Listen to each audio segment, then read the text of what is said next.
तो hello students, आप सभी का स्वागत है हमारे एक न्यू वीडियो में। तो आज हम देखने वाले हैं क्लास 12th का हिंदी कोर का इम्पोर्टेंट ऑब्जेक्टिव क्वेश्चन, जो कि आपके एग्जाम के ओवरव्यू से बहुत ही ज़्यादा इंपॉर्टेंट है। तो गाइस प्लीज़ वीडियो को भी थोड़ा सा भी स्किप मत करिएगा और वीडियो को पूरे अच्छे से देखिएगा और क्वेश्चंस का प्रैक्टिस करिए, ठीक है। तो फटाफट से हम देखते हैं क्वेश्चंस के हमारा क्या है। यहाँ पे सबसे पहले एक निम्नलिखित पद्यांश दिया हुआ है कि यहाँ पे बोला निम्नलिखित पद्यांश को ध्यानपूर्वक पढ़कर प्रश्न 1 से 4 के लिए सही विकल्प का चयन कीजिए। तो आपको क्या करना है, इस पैसेज को पढ़ना है एक बार अच्छे से, उसके बाद आपको नीचे का प्रश्न करना है, ठीक है। तो फटाफट से हम देखते हैं पहला क्वेश्चन कि कवि यहाँ किसका उल्लेख कर रहे हैं। कवि यहाँ किसका उल्लेख कर रहे हैं, तो हम इसका आंसर होगा डी, यानी कि भारतीय संस्कृति का, ठीक है।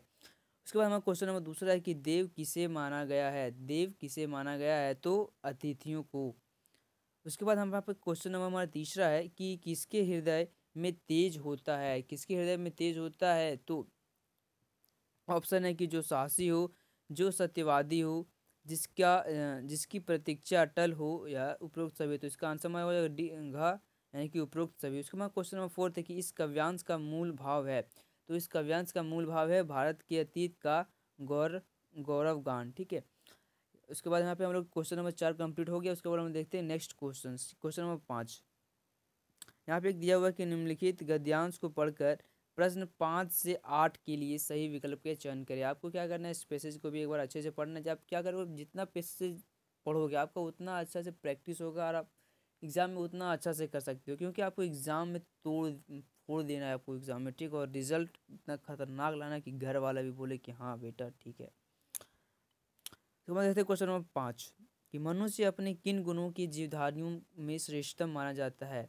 तो ऑप्शन हमारा शारीरिक स्वास्थ्य, मानसिक उच्चता, भौतिक संसाधन या नैतिक गुण। तो यहाँ पे इसका जो हमारा आंसर है वो जगह डी, यानी कि नैतिक गुण। इसके बाद क्वेश्चन नंबर 6 है कि हर व्यक्ति जीवन पर्यत्न रत्न किसकी खोज में रहता है। जीवन पर्यंत किसकी खोज में रहता है, तो सुख की खोज में रहता है। उसके बाद क्वेश्चन नंबर 7 है कि मन और आत्मा का सुख किसे चाहिए। मन और आत्मा का सुख किसे चाहिए, तो मनुष्यों को। उसके बाद हम क्वेश्चन नंबर देखते हैं 8 की सबसे बड़ा सुख है। सबसे बड़ा सुख है कौन सा, तो परोपकार का सुख, ऑप्शन नंबर फर्स्ट यानी कागा, ठीक है। उसके बाद यहाँ पे खंड खा है अभिव्यक्ति और माध्यम। अभिव्यक्ति और माध्यम से क्वेश्चन है। यहाँ पे देखते हैं क्वेश्चन नंबर 9 की सरकारी पात्रों में संबोधन के लिए किन शब्दों का प्रयोग किया जाता है, तो महोदय या महोदया। अधिकतर से यही यूज होता है, ठीक है, महोदय महोदया। उसके बाद क्वेश्चन नंबर 10 है कि भारत में किन्हीं हिंदी का प्रथम समाचार पत्र कौन सा माना जाता है। तो भारत में हिंदी का प्रथम समाचार पत्र कौन सा माना जाता है, तो यहाँ पे इसका हमारा आंसर हो जाएगा ख, यानी कि उदंत मार्तंड, ठीक है। तो क्वेश्चन नंबर 11 की संचार क्रांति के फलस्वरूप किस प्रारूप का प्रयोग अब बंद हो गया है। तो किस प्रारूप का प्रयोग अब बंद हो गया है, तो होगा तार का, ठीक है।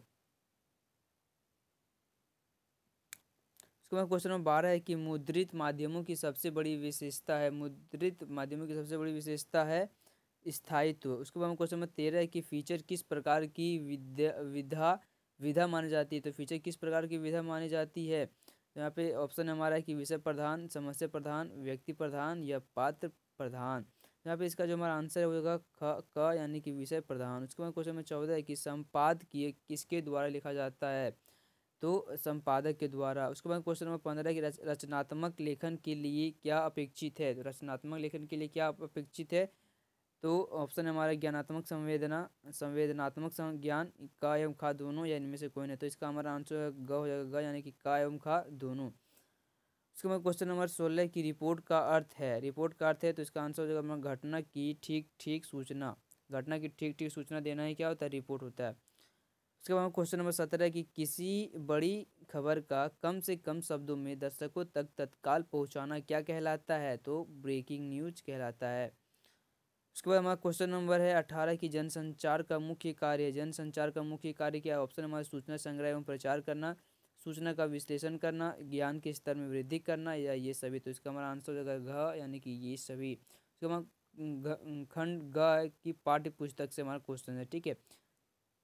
निम्नलिखित पद्यांश को ध्यानपूर्वक पढ़कर प्रश्न संख्या 19 से 22 के लिए सही विकल्प का चयन करें। तो यहाँ पे 19 से 22 तक का आपको बुक से क्वेश्चन मिलेगा, ठीक है। सॉरी बुक से नहीं, इस जो यहाँ पे जो पोएम दिया हुआ उससे मिलेगा, ठीक है। तो आपको क्या ये जो पोएम है ये आपकी बुक से दिया हुआ है, ठीक है। फिर उसके बाद देखते हैं क्वेश्चन की क्या है हमारा कि प्रस्तुत पंक्तियाँ किस कविता से ली गई है। तो किस कविता से ली गई है, तो उषा उषा से ली गई है। उसके बाद क्वेश्चन नंबर 20 है कि नीले जल में गौर दे के झिलमिलाने द्वारा कौन सा दृश्य चित्रित किया गया है। तो कौन सा चित्र चित्रित किया गया है, तो सूरज की चमक के झिलमिलाने का दृश्य, ठीक है।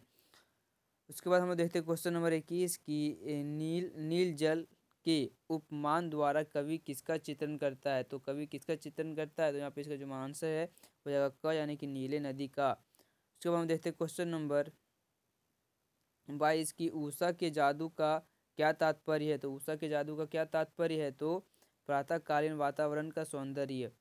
उसके बाद निम्नलिखित प्रश्नों के सही उत्तर का विकल्प का चयन करें। तो इसमें देखते क्वेश्चन नंबर 23 की कवि द्वारा भाषा को तोड़ने और मरोड़ने का क्या दुष्परिणाम हुआ। तो क्या दुष्परिणाम हुआ, तो यहाँ पे इसका जो आंसर हो जाएगा क, यानी कि कथ्य जटिल हो गया, कथ्य जटिल हो गया, कथ्य सरल हो गया, या क और ख दोनों। तो यहाँ पे इसका जो आंसर हो जाएगा क और ख दोनों। सॉरी, यहाँ पे इसका हमारा आंसर होगा क हो जाएगा, कथ्य जटिल हो गया, ठीक है, कथ्य जटिल हो गया। उसके बाद क्वेश्चन नंबर 24 है कि बादल निर्भय विप्लव क्यों मचा रहे हैं। बादल निर्भय विप्लव क्यों मचा रहे हैं। तो इसका जो आंसर हो जाएगा यानी लोगों का निर्मम शोषण देखकर, लोगों का निर्मम शोषण देखकर। उसके बाद देते क्वेश्चन नंबर 25 कि पेट पूर्ति के लिए किस किस वर्ग के लोग मारे मारे फिर रहे हैं। तो किस किस के लोग, तो मेहनत काश मजदूर, व्यापारी, भिखारी, या ये सभी। तो इसका हमारा आंसर हो जाएगा घ, यानी कि ये सभी।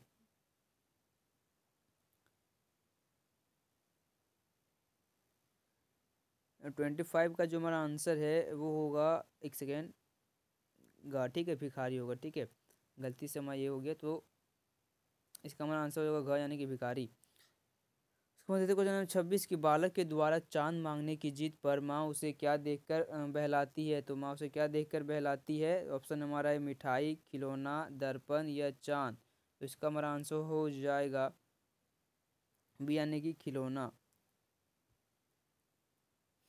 उसके बाद हम देखते क्वेश्चन नंबर 27 की छोटा मेरा खेत शीर्षक कविता में कवि को कौन सी फसल प्राप्त होती है। तो कौन सी फसल प्राप्त होती है। ऑप्शन हमारा गन्ना, धान, गेहूं, या कविता। तो इसका जो हमारा आंसर है वो हो जाएगा डी, यानी कि कविता। कौन सी फसल प्राप्त होती है, तो कविता, ठीक है। उसके बाद यहाँ पे दिया हुआ है कि निम्नलिखित गद्यांश को ध्यानपूर्वक पढ़कर प्रश्न संख्या 28 से 31 के लिए सही विकल्प का चयन कीजिए। तो यहाँ पे देखते हैं हम लोग क्वेश्चन नंबर 28 की प्रस्तुत पाठ के लेखक का क्या नाम है। तो प्रस्तुत पाठ के लेखक का क्या नाम है, तो यहाँ पे हो धर्मवीर भारती, इसका हमारा आंसर हो जाएगा। उसके बाद क्वेश्चन 29 की कौन सी बात लेखक के मन पर ज्यों की त्यों दर्ज है। तो कौन सी बात ज्यों की त्यों दर्ज है, तो त्याग पूर्वक दान की बात, त्याग पूर्वक दान की बात, ठीक है। उसके बाद क्वेश्चन नंबर 30 की भ्रष्टाचार के बारे में मनुष्यों का आचरण कैसा है। तो कैसा है भ्रष्टाचार के बारे में चटखारे लेकर बातें करना, ठीक है।